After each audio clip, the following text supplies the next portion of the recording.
how are you guys doing today? So it is Sunday night. Tomorrow's the beginning of the work week, and I had a pretty good weekend. Hopefully you guys all had a great weekend as well. I did want to sit in today to do my fourth installment of Unhinged Newspaper Stories. So all of today's stories are going to be off of the July 4th, 1934 edition of the Indianapolis Times. So just a bit of background, the Indianapolis Times were founded back in 1888 as the Sun by a man by the name of J.J Sweeney, but they are most famous for actually winning the Pulitzer Prize, the highest honor in journalism, in 1928 for exposing Ku Klux Klan involvement in Indiana politics. So what they were able to expose was correspondence between then Governor Ed Jackson and Grand Dragon of the Ku Klux Klan, D.C. Stevenson. And that's a case, D.C. Stevenson was he was kind of the man who destroyed the reputation of the Ku Klux Klan, because in 1925 he was tried and convicted for the kidnapping, assault, and murder of a woman by the name of Marge Olperheitzer. I know I'm probably mispronouncing her name, I'm going to put it here, but he had assaulted and actually murdered her, or had caused her death. I believe she'd actually tried to commit suicide, but it definitely muddied and destroyed the reputation of the Klan. It kind of destroyed them in Indiana and just destroyed their reputation around the country as well, because they did the big evil no-no. They killed a white woman. So that was what kind of really ended things for the Ku Klux Klan, especially because they were really, they had a really huge surge in popularity following the release of Birth of a Nation just 10 years earlier in 1915. So we saw the second rise of the Ku Klux Klan in the 1920s, but that's what D.C. Stevenson is most famous for. But yeah, all of the stories I'm reading today are again off of the Indianapolis Times, July 4th, 1934. That's about 6 years after they did that expose.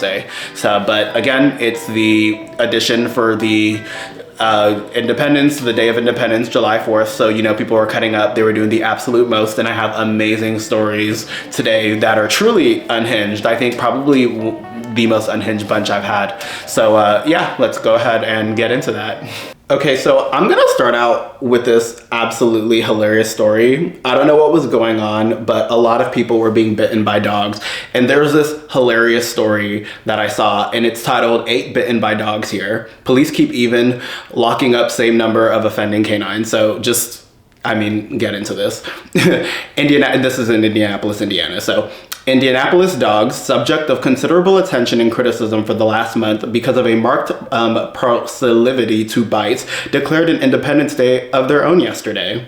When the day finally ended and wary police sank back to rest, 8 bitten persons were on the report sheets and 8 dogs were penned up for 10 days. Those bitten ranged from 2 to 31 years old. One dog, owned by Miss John Rogers, 208 North Noble Street, entered a plea of not guilty after biting Miss Manine Turtle, 31, of 2023 West New York Street. The animal explained that he had been made temporarily insane when a child exploded a firecracker in his ear, and I'm going to get into that later. Among others bitten was William Johnson, whose father, Lieutenant Edward M. Johnson, assistant manager of Municipal Airport, was killed recently in a crash at Fort Benjamin Harrison.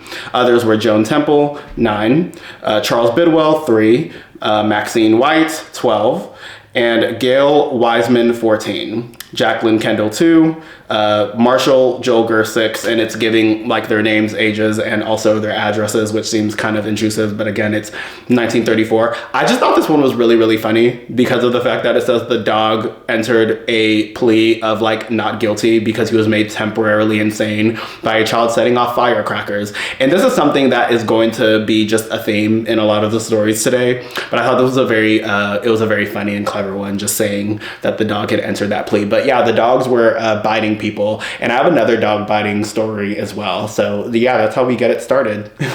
All right, so sticking with our dog biting theme, just get into how truly unhinged this story is. So this one is called Dog Has Sore Paw and Thereby Hangs This Thrilling Yarn. Okay. A dog's sore right paw yesterday caused a great deal of commotion. The dog, a small and affectionate animal named Brownie, is noted in the neighborhood of the home of his mistress, Mary Elizabeth House. Can I just say how much I love how they keep, just the use of the term mistress is so tea to me. And he is known for his fondness of shaking hands. So 3-year-old Charles Bidwell Jr., Lancaster Street and Massachusetts Avenue, too small to realize that Brownie's paw was sore, grabbed that paw when Brownie refused it. Brownie bit him through the lip and nose. Charles' father grabbed a shotgun, proceeded to the house residence there, first kicked Brownie off the porch, and then sent a charge of shot through his shoulder. Mrs. Susie Hamilton, who was visiting Mary Elizabeth's parents, Mary Elizabeth, that's like Clever the Big Red Dog. Hold up, I did not even catch that when I first read it. Was frightened. She fainted. Somebody notified police she had been shot. 3 radio cars screamed their way out to the area, and they got there to find the dog taken to the pound. The Bidwells on the way to the hospital, and Miss Hamilton revived. Okay, so that whole story between Mary Elizabeth, the boy trying to shake the dog's hand, the dog biting him, and then the dad deciding to kick the dog off the porch and shoot the dog is just, it's a lot, okay? I always say that a lot is a lot, but this is actually a truly unhinged story. And then somebody saying that the lady was like shot, Miss Bidwell or whatever, was shot when she had just fainted. It's, okay, truly unhinged. I feel like there were a lot of other ways to handle that, but hopefully everyone was fine. Poor dog though, poor dog. There are so many stories here of just people being stupid on the 4th, which is something that still happens today. Like people just, just crazy use of fireworks and just not being safe. So this next story is called 4th as a Nuisance. Busy cops agree as injury toll mounts. So people injuring and killing themselves because they're being dumb on the 4th. So the 4th of July is a nuisance. Police agreed perfectly with nervous old gentlemen on this point today as they made run after run to points where small boys and bigger ones as well had hurt themselves in various degrees. The first casualty was reported last night as David Eba, 4, and they always say their addresses after, which is making it more annoying to read. But David Eba, he celebrated prematurely and was burned on the right hip, but I think he died. So he was playing and he just, or I guess he survived, I don't know. Well, he said he was treated, so I guess he might have survived. It's a casualty, though. I don't know. So Don Stevenson, 18, was burned on the right hand after setting off a firecracker. And then Doyne Reed, 10, was wounded in the left leg by a thrown torpedo last night while standing in front of his home, I'm assuming. So police who were in the neighborhood at the time to investigate complaints torpedoes were being thrown took him to City Hospital. So all these stories, people are throwing torpedoes, kids are playing with fireworks, just typical unhinged stuff.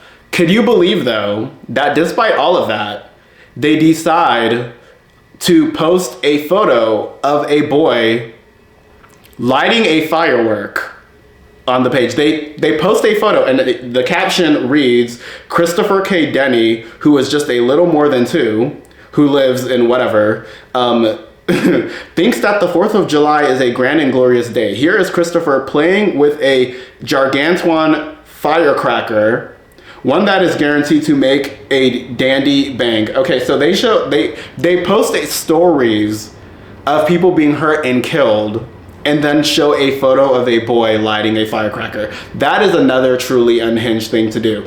And I understand that it was the 1930s and it's like the era of free range children where people don't, child safety it wasn't invented yet in 1934. I get it, but it's just unhinged to post stories of people being hurt and killed over firecrackers and literal torpedoes being thrown, and then big boom hits town, but it doesn't frighten this youngster. Oh, that's no. What are you doing? What are you doing? Like, who greenlit this? Jail for all of you. Like, while people are being bitten and blasted because they're dumb and allowing their children to do the blasting too, apparently. People are also stealing. So here's a 12-year-old boy is held in theft case. So lads spending leads to arrest at amusement park. So a 12-year-old youth was spending lots of money and having a grand time at Riverside Park last night. In fact, he spent so much that police arrested him on a charge of stealing $26 from the Mealer Packing Company. So to put things into perspective, $26 in 1934 is equivalent to about $612.15 today, exactly. So it's pretty good spending money, okay? The boy, who had $16 left when he was arrested, was sent to the juvenile detention home on a delinquency charge, said that he had pilfered the money from the packing company cash drawer late in the afternoon while the cashier was closing the doors, police claim. He admitted stealing more money from other concerns, but could not remember their names, officers said. So he was going on his stealing spree. I took a photo of like just a sale that they were like showing on the newspaper, because I always love prices from like old-timey newspapers and stuff. And look at these prices. He could have gotten some really nice stuff like for his mom. Like 1930s women's fashion was like actually really tea too. So yeah, look at that wash dress, 74 cents each. White hat, 69 cents each. Clearance, American Orientals. Yeah, he could have gotten a lot, but he was spending it at the fair because of course he's a 12-year-old boy. He was spending it at the park, so he wasn't interested in any of those things. But yeah, that's a theft. That's happening too. This next story was like a little footnote at the bottom of like, I think page 2 or 3, but it's in Chicago. And yeah, let's go. So gangster shot down in street as children play nearby. And this is stool pigeon slaying. So Chicago, July 4th, a carload of gunmen drew up to the curb along a crowded Clark Street late yesterday and executed Freddie Enright, 35, alleged stool pigeon, in typical gangland fashion. One of the gunmen leaped from the car and knelt on the pavement to pour bullets from a machine gun into Enright's body. A group of children played a few feet away. The executioner's car escaped and in heavy traffic. So he got shot up in front of a bunch of children that were playing, but considering they were also letting their children throw torpedoes and light fireworks, caring about children and their safety hadn't been invented yet. So that is something that happened. I also wanted to say, like, for my last video where I got into like wealth inequality, I actually for a little bit was going to do a story on 1930s crime and how like it became an infatuation for Americans and how they, you know, kind of rallied behind a lot of gangsters at the time because it was the Great Depression and nobody could like trust the government. But I decided not to, because just looking into the stories of all those gangsters, they were such awful people, and I didn't really like, I really liked none of them. They were just not endearing enough for me to tell stories about them. And if I'm not gonna care about people who do drive-bys in the modern era, I'm not going to give a dang about people who do drive-bys just because it's the 1930s. But that's just something that could have happened. I have no idea who Freddie Enright is, but RIP to him, and I hope those children eventually found therapy. That's an expensive therapy bill though. Imagine watching that as a kid, that's crazy. The last story I wanted to do today is, listen y'all, nude parties in love rendezvous probed, and this is in Colorado. So 15-year-old girl, married women involved in sensational expos. So Denver, July 4th, sensational developments were expected today as investigators sought further evidence in Denver's love rendezvous case. I need to get more into what that case was, but I'm sure it was hella interesting. So police charge a 15-year-old girl spent 2 weeks at an alleged love den in a respectable neighborhood, and that wives of prominent Denver businessmen attended nude manatee parties. So Ms. Velma Binkerhoff, said to be proprietor of the place, and 8 men were in custody. Reports were that 2 members of the Denver City Council and 3 jurists were frequents of the place. So apparently there's a nude party going on in a love rendezvous thing, and a 15-year-old girl was like involved in it. They say that she spent 2 weeks here in like a respectable neighborhood, which is always what they say whenever, it's kind of like whenever you see true crime and they're like, this could never happen here, and it's like, well, it did, get over it. Anyway, this is just a nude party that they're having, and a 15-year-old girl and some married women were all involved in this. So yeah, that happened. That's a kind of crazy one. Denver, Colorado. Yeah, y'all don't have peace over there apparently. All right, so yeah, those were the stories from the Indianapolis Times dated July 4th of 1934. Just, I think, your usual July 4th antics that you'd still see today. Remember when I, like my New Year's one, it's the same thing, like New Year's antics, people just being crazy, people being stupid. Here we have dogs biting people, little children are being hurt by fireworks, but then at the same time, we're going to take a picture of a 2-year-old boy lighting one. People being shot, people stealing, the usual stuff. And then a nude party. I need to get into whatever the hell that was though. That seems like there's a whole story and case that's involved there. I wonder how that turned out. But yeah, that's just a lot of the stories I wanted to share today from my Unhinged newspaper article stories. Thanks as always for tuning in, and I hope you guys all have an absolutely wonderful and blessed week. Peace. Au revoir.